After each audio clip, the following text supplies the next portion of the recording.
And we are live. Thank you so much, Nick Esposito of Circular Philadelphia, for joining us on Studio C70 here today. Um, just to kind of kick things off, could you tell me a little bit about yourself and Circular Philadelphia? Sure. So I have been working in the waste world, the zero waste world, the circular economy world, whatever you want to call it, for about the last almost like 10 years. Previously to my role, I was the zero waste and litter director for the city of Philadelphia, where I ran the zero waste and litter cabinet in the first term of the Kenney administration, which was discontinued after or during the pandemic and then after. So when I left city service, I teamed up with a colleague, Samantha Witchen, who is my co-founder and co-director at Circular Philadelphia. And we're a membership-based organization that brings together individuals, small businesses, large corporations, institutions, all to progress a circular economy here in the city of Philadelphia. And what that means is basically the way that we did business in the 20th century with industrialization. While it brought us a lot of really amazing things, like the computer I'm talking to you on right now, all these comforts of our modern life, also came with a lot of consequences: climate change, pollution, incredible amounts of waste that we're creating on this planet. So we have to do things differently. And a circular economy reimagines our economy. So instead of this linear economy, as they call it, where you take things out of the ground, make things, and then just throw them away, which is completely wasteful and crazy, we're able to rethink the economy as a loop where you're basically taking some resources out of the ground, but you design them so they can be used multiple times or disassembled, recover the materials, and put them back in the loop as long as possible. So you reduce waste, you reduce pollution, and then you also increase economic wealth. And that's what we're trying to do in Philly. Awesome. And in what ways do clean and green efforts contribute to promoting public safety and improving the overall quality of life in our communities, especially considering the primary election, which is today? Yeah. So, I mean, there's a lot of behavioral studies on there that, first off, cleaner spaces stay cleaner, right? When someone walks into a space and it's clean, they tend to treat it differently than a place that doesn't look like that. So kind of litter begets litter. As the University of Pennsylvania has, done so many great studies, and we really find them so useful in our work, is, there is definitely an equation between gun violence and littered spaces. When you have vacant lots that are dumped on, I mean, they've already proven this out, you have gun violence rates that climb. So it's not enough to just go and clean those lots out, because you're going to be doing that over and over and over and over again. It's how do you actually systemically change why people are dumping on those lots? Why there's illegal dumping, why there's vacant lots to begin with. And that's a lot of the work that Circular Philadelphia has been doing. We have policies that we've written around temporary vacant land activation. 40,000 vacant lots in the city. Well, we look at those as 40,000 opportunities, not negatives, that we can actually build a circular economy. We can build community cohesion. We can build wealth by getting people to use those lots, getting people to just better manage waste, have more oversight, that'll stop illegal dumping. I mean, these are all things that are going to make the quality of life a lot better for people. And once you do that, you have more people that want to kind of like start businesses, build houses, kind of bring that community cohesion back. And if we can do it in a way that is mindful of the implications of gentrification, also looks to where there's environmental injustices in this city, we can use the circular economy to kind of create a fairer, better economy for most Philadelphians, and that is going to in our view increase public safety. Awesome. And kind of in line with that, how does this is obviously a big priority for Mayor Parker? How does her clean and green initiative, along with the efforts of departments like the streets department, shape the public's perception of Philadelphia and its neighborhoods? Yeah, so I've been pretty outspoken as a critic on the work that's been going on with the Clean and Green office and the mayor's office. I feel that their approach is extremely reactive. It's just going and just cleaning things up rather than looking at those systemic changes. It's great, off the bat, when I first heard that Clean and Green was going to be a big focus of the administration, I was excited. I mean, this is my work, this is the stuff that we should be taking a victory lap, that this is a big part of the platform. I just worry that a lot of the more longer term strategies, systemic changes that actually could start bearing fruit right now. There are things that we can be doing that will help us long term, but employing circular economy techniques and things of that nature. Just going out and cleaning over and over and over again is not going to get it done. And I've also been, a little kind of worried or dismayed about the level of clarity on the plans, on what's actually happening, how it's going to be held accountable, how we're going to track progress, how data is going to be used. They keep using these words, but you're not seeing it actually laid out in what the process is going to be like. So I think it's really important that this is a focus, but just saying something doesn't make it into existence. You can't will it into existence by saying it. You have to actually make it happen. And I think it's yet to be foreseen if it's actually going to get done. So from your perspective, how can businesses and community organizations collaborate more effectively with the city to kind of address these concerns, address cleanliness overall, and improve the environment?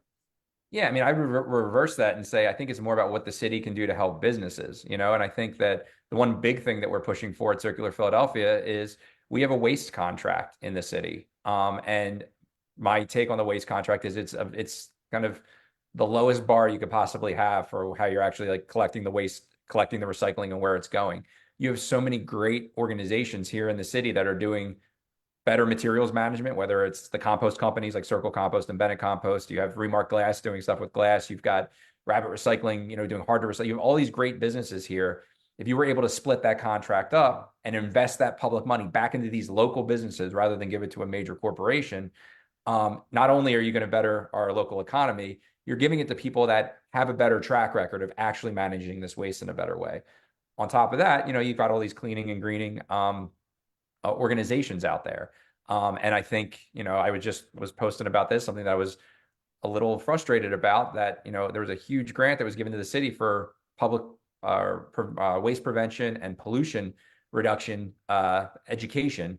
And it was spent on bus ads talking about the clean and green cabinet. If that money could have been spent on the organizations actually doing the work to work with businesses, which there are plenty, business associations, the diverse chambers, our organization, that's where we could better spend that money. So the city has a lot of money right now. I'd like to see them looking at where they can form these public-private partnerships, reaching out to more businesses, the ones that have been doing the work for a long time in the city, and helping make this change, because we need, you know, we need our public partners. And how does data kind of inform those decisions and policy? I mean, data is huge. I mean, I would give this presentation all the time when I was your waste and litter director. Is, you know, you could look at data in two ways. Data is like entertainment, you know, it's like your year-end report, all the good things you did. Like, that's important. You got to do that. You know, I run a nonprofit, I do that. But when you really are using data as like an art form, right? When you're looking at it, because art challenges you, it tells you things you don't always want to know, right? And that's what good data use does. When you collect data and you're able to then look at it and say, okay, why is this happening? What is our on time rate for how we're picking up waste? Where is it going? What's all these different rates that we have? You know, getting back to the litter index, which I hear that they're looking to do and expand it, which is great. But how are you using that data to pinpoint, okay, this is what that problem is, and this is how we're going to use the data to fix the problem, and then monitor to make sure that we did fix it? Like, that's when you're really using data in real ways that are going to make systemic and impactful change. And again, I think that there has been a lack of doing that in the city for too long, and I'd like to see more of it. When you get the people, you know, who they're not elected politicians, but they're still kind of act like them sometimes, like people who run departments, you know, they don't want to be told that they're doing something wrong. They don't want to be challenged like that. And we need leaders as commissioners, directors, whomever in city government, who have the wherewithal and the humility to be challenged, to say, yeah, I'm doing something wrong and I need to do it better, and have the highest leadership, that you're not going to get penalized if you, you know, are showing that, you know, we are off course and we need to course correct. Every major corporation does it. I don't know why the city can't do it. And then switching gears a little bit, because today is the primary election in Pennsylvania. How do you foresee the outcome of the primary election impacting Philadelphia's clean and green initiatives leading up to November, considering your expertise in this space? Yeah, so one is, you know, from the federal level, you saw an incredible amount of investment that came in through like the IRA, the IIJA. I mean, it was some of the biggest investments in climate change and, you know, green technology that this country, this world's ever seen through the Biden administration. So there's a lot of that money hitting the streets, and I think that's really important. I'd love to see, you know, with the Shapiro administration looking at how they can invest locally with this money when it comes into town. So, you know, really, I always look at it as just as funding. I'd also like to see, especially in the state of Pennsylvania, more progressive, you know, waste laws that we can have to really kind of incentivize the people that are doing the right thing, reducing waste, reducing packaging, being more mindful about their materials, because it does cost a little bit of money on the upfront for investment to do that, while also, disincentivizing people that are just doing the bare minimum, when they're just incinerating this stuff in Chester, and there's people have to breathe that, terrible stuff in at the incinerator. Same thing with landfills. So I'd like to see more of that support. But one thing I'll say is when the money hits the city level, you have to do something with it. On a larger picture, and this is where, I mean, waste is like the thing you see every day. And that's a kind of a good benchmark for residents and citizens if a city's failing or doing well. And I'm not trying to, I know this is nonpartisan here with the committee of 70, but depending on whatever your political outlook is, whomever the political leadership is in a certain city, if you see that things are not getting better, if people can't govern, they can't manage, the city's not safe, it's not clean, there's a lot riding on this clean and green thing, you're going to have people that are going to vote the other way. They're going to say, like, okay, these people are not getting it done, this party is not making it work. So what happens on this local level definitely affects what happens on the national level, because you could take people that should believe in city government, should believe in, the system, that they don't believe in it because they don't see it working for them in their real time, day-to-day lives. And again, cleaning and greening is one of the first things you see when they're not working. And the more and more that doesn't get addressed, the money doesn't get spent correctly, the more that is going to disrupt our, state, local, and national political kind of mindsets. And and sometimes that could be for the worst, when people kind of give up on the system and they don't believe in it anymore for the democratic system. And what approaches might elected officials employ to connect with policymakers at the federal and state levels to advocate for policies and bolster clean and green efforts in Philadelphia? So I think it's, being kind of more in tune to what's happening. I mean, Philadelphia has even though we don't always get looked at great in Harrisburg, we have a huge voting populace here. We're the economic engine of the state, right? So when we do things in this city, it definitely reverberates.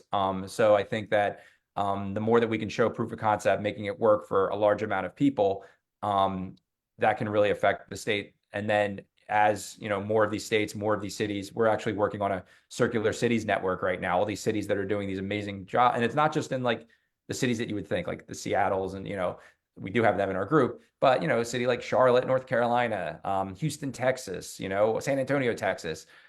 There's Cleveland, Ohio. There's great stuff going on in all these cities, and if we can kind of band together, we have to remake the economy, because it's not working for a lot of people, both in their pocketbooks, but also how we produce waste, how we produce products.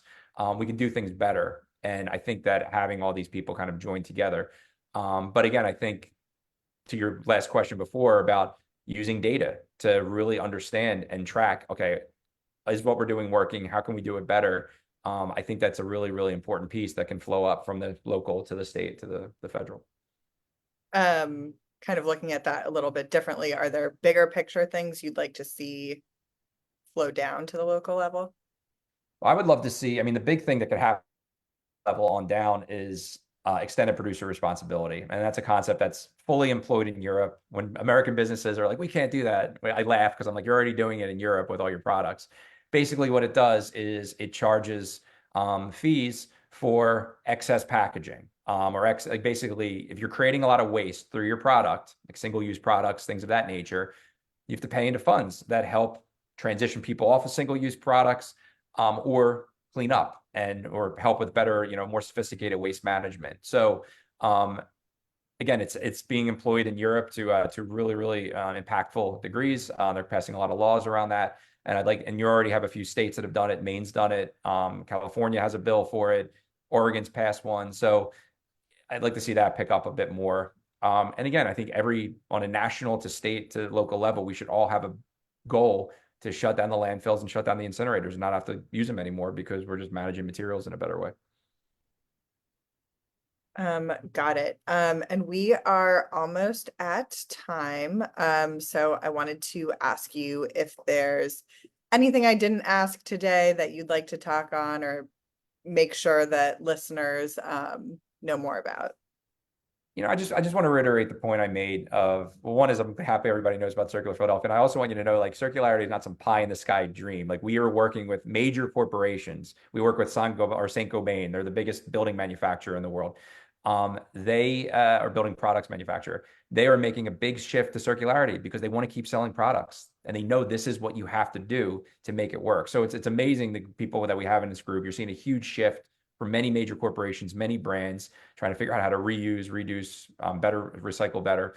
But again, it starts on the local level, and if we make these big promises about cleaning and greening, we have to come through for them and get them done, because when it doesn't happen, it's another data point that people put in their mind where they're like, I can't trust the system. I'm not voting for these people. They don't come through on what they say they're going to do. And that's for every municipality throughout the state. It really does start on the local level, that people need to see in real time these improvements in their quality of life through these different initiatives. And that's why I'm going to do everything I can to make sure that things like cleaning and greening, circular economy, zero waste in the city of Philadelphia actually works, because it's something people should be buying into. You just have to execute and serve those people's interests and needs, and get them on board. Awesome. Well, thank you so much for taking your time to join us today. Really, really appreciate your insight. Thank you for having me. I appreciate you guys are doing this on election day. Happy election day, everybody. Thanks.